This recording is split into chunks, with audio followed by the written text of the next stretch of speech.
Alright, so we're back for the third week. Got a little bit colder out here than I thought, so we're going to put on the old Pennsylvania tuxedo tonight. Now, last week we talked about some different hand planes, Hand Plane Appreciation Day. So, this week we're going to be talking about some different tools if you're looking to kind of have a little bit of a shop to maybe do some work this summer or during the rest of the school year with, since we found out last week that we are not going to be able to have class for the rest of this year, unfortunately. So, hopefully everyone's week's been going well. I'm probably a couple pounds into a can of coffee right now, so we're having the 9 o'clock at night cup right now.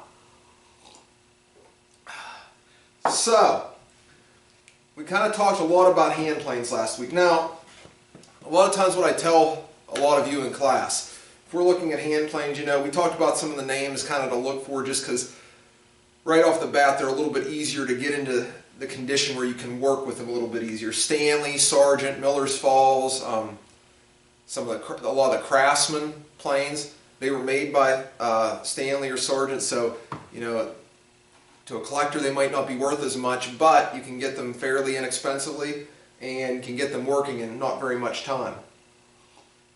So basically I just kind of kept out a couple here tonight. Like I said last week, the number 4s, about 9 inches long, very common, very easy to find, great one to use. Another one that I like a lot is the number 5. Either one will really do the job of a smoothing plane. The larger number 5s, like we said last week, were normally used as a jack plane to remove a lot of material. But, I have this one right here set up that it does an excellent job as a smoothing plane too. So, really, whatever you can find, you can pretty much make it work how you need it to. Block planes are another nice one. I actually don't use a block plane a lot. We use it a lot in shop at school when we're kind of cleaning up maybe the burn that a table saw left because it's a little bit faster than using sandpaper.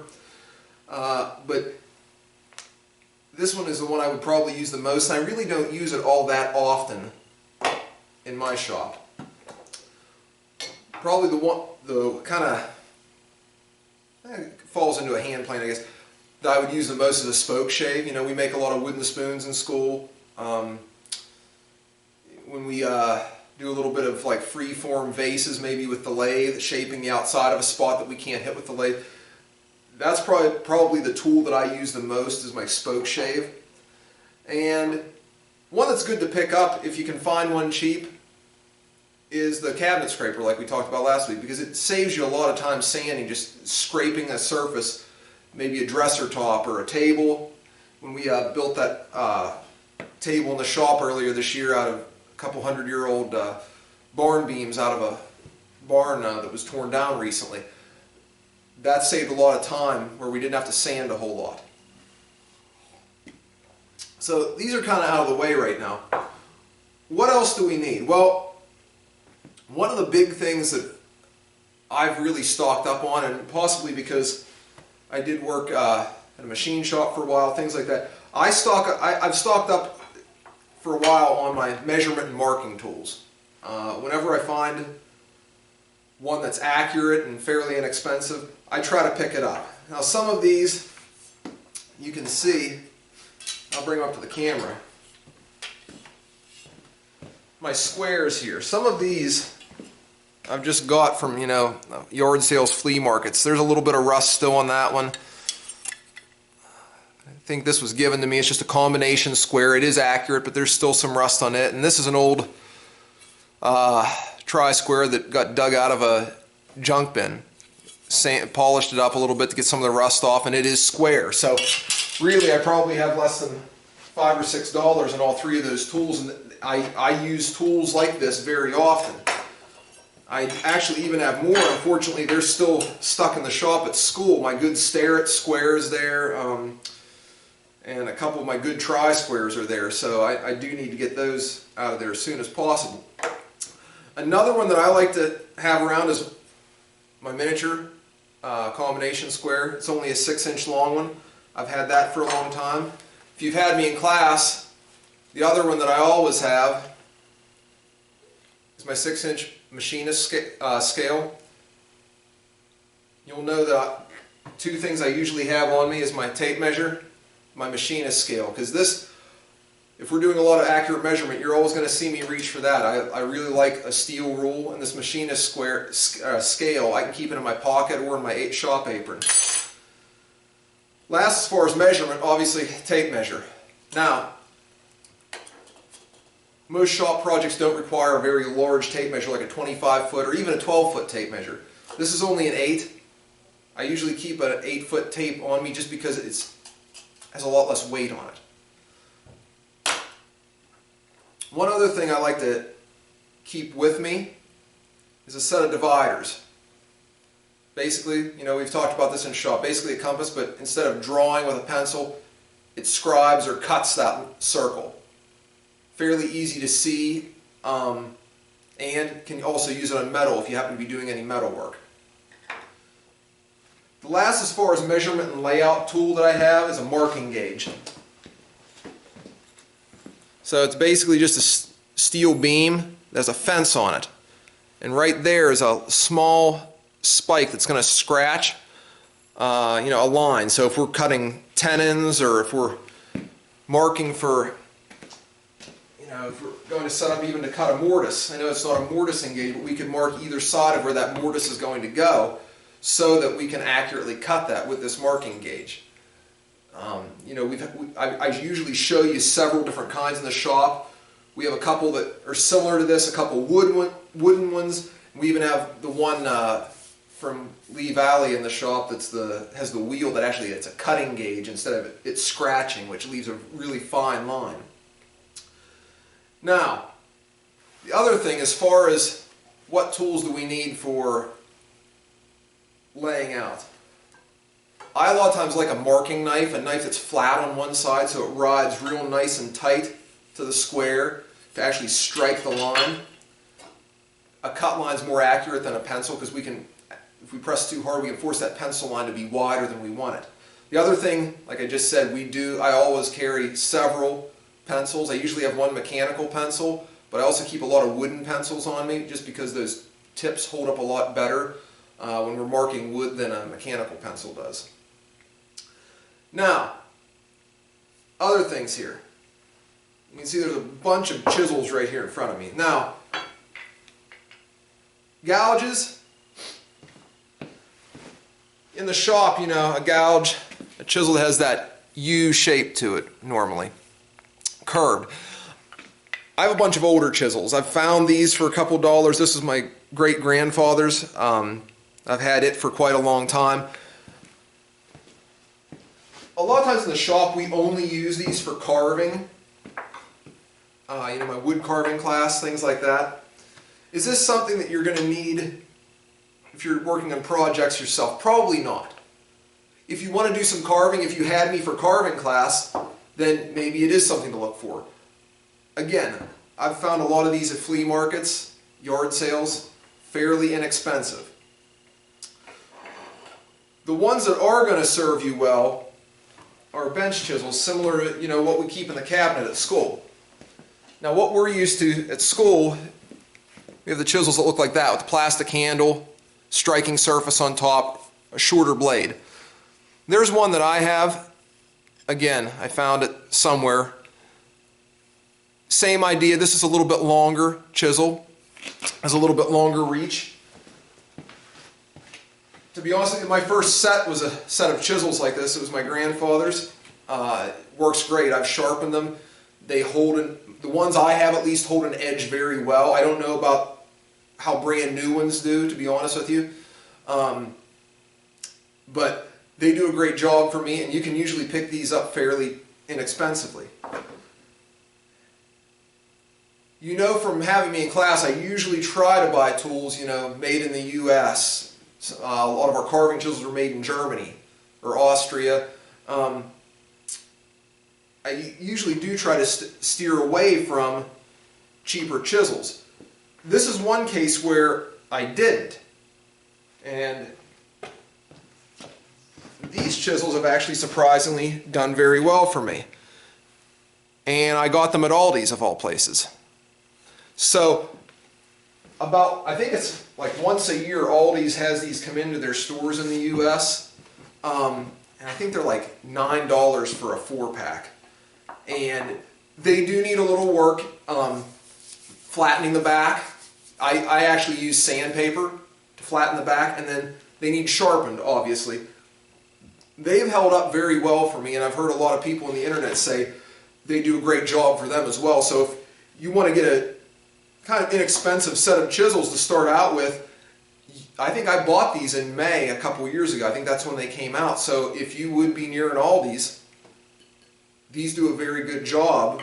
You know, they've done a very good job for me, and I've not been gentle with them. I've not abused them, but I have done work with them in hardwood as well as softwood, and I haven't chipped any of the steel. It's held up very well. It might be a hair softer than some better ones, something like this one that I have, but for the money, they're a really good deal. I highly recommend those. Some people complain about the handle. I haven't had much of a problem with it. It is a little oddly shaped, but one thing about it, if you have me for class next year, we're always looking for lathe projects, so if that would be something you purchase, we can definitely work on getting some more traditional style handles put on those next year during class. Now, a couple other things. Obviously, hammers. That's a claw hammer.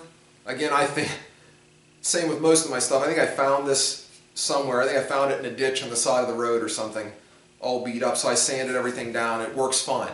Usually I use a rip hammer. The claws come a little bit straighter out the back. I like that a little better, but I keep this around my shop as well. It's just a regular 16-ounce claw hammer. Works nice. Another one I keep around because I do a little bit with metal work. I keep an assortment of some ball peen hammers because they're nice when you're working with metal as well. Now, as far as working with these chisels as well, you know from having me in class, if you have, I don't use the hammer to strike these because the metal face on the back of these hammers the back of these chisels can mushroom things out. I like to use a carving mallet a lot of times, or a wooden mallet.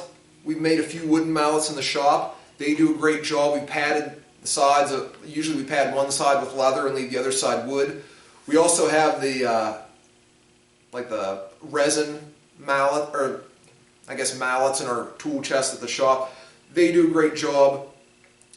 I tend to like this. It's made out of hickory. Someone gave it to me at the shop the other year, and it made a really nice mallet. It's fairly heavy. It's probably a little bit over a pound, so there's a lot of nice weight to drive a chisel with without wearing you out from it being too heavy. Now, some basic saws. I don't do a ton with hand saws at my shop. I have several that work very well. I do usually use power tools. A couple that I use more often than not because I do some dovetailing, cutting dovetail joints. I have my coping saw that helps me get into certain areas, get the waste cut out of the dovetail joints. You know, if you're trying to do some,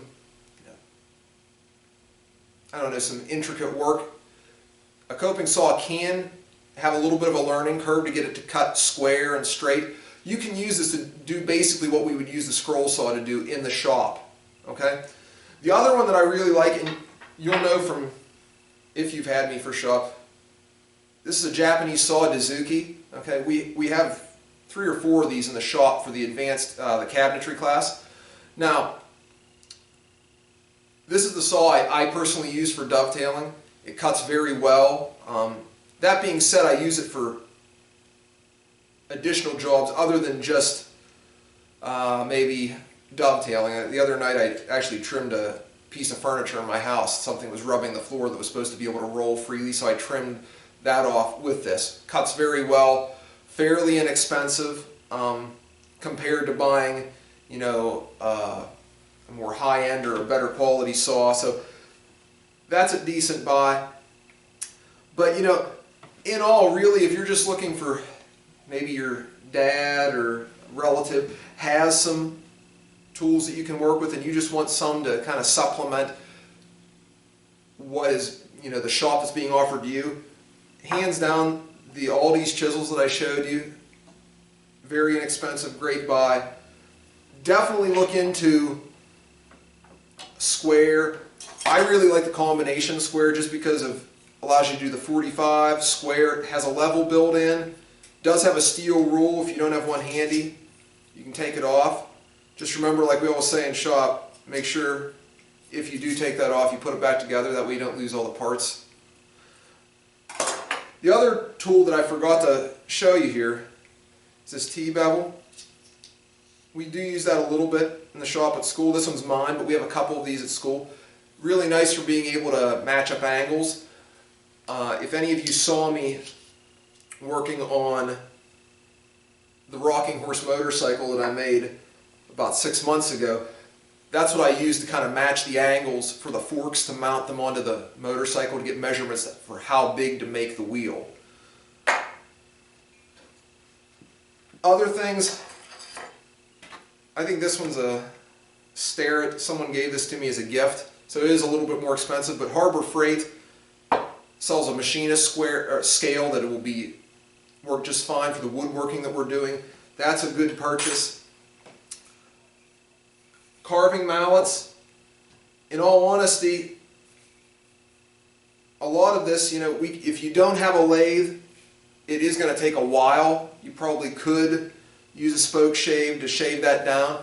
It might be simpler, it probably will be, just to purchase a mallet somewhere. They can be had fairly inexpensively.